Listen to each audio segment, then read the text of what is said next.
तो जो आत्मा है, आत्मा का साइज उस शरीर के साइज के मुताबिक एडजस्ट होता है जिस शरीर में वो होती है।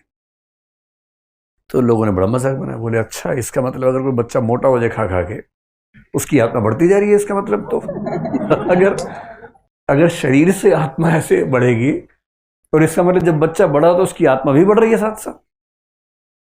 तो ध्यान दर्शन के लोगों ने कहा भैया थोड़ा ठीक से समझो, ये मजाक नहीं है।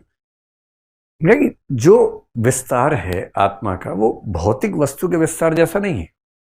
कैसे? जैसे ये फोन जहां है, जिस भी जगह पर है, क्या ठीक उसी जगह पर ये पेन हो सकता है? नहीं हो सकता। ये हटेगा तो पेन यहां आ सकता है। जब तक ये फोन यहां पर है ये पेन नहीं जा सकता इसके अंदर, क्योंकि दो अलग भौतिक वस्तुएं हैं। और भौतिक वस्तुओं का विस्तार एक्सक्लूसिव होता है, एक दूसरे में जुड़ नहीं सकता है। आत्मा का जो विस्तार है वो वैसा नहीं है। जैसे इस कमरे में एक लाइट, उन्हीं के एग्जांपल दे रहा हूं, उस समय लाइट नहीं होती तो उस समय दीपक होता था, तो मैं दीपक के बदले बल्ब लगा रहा हूं।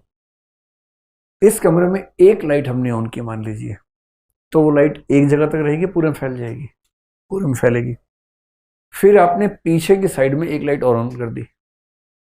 अब इन दोनों लाइट्स का प्रकाश एक्सक्लूसिव है या मर्ज हो गया आपस में?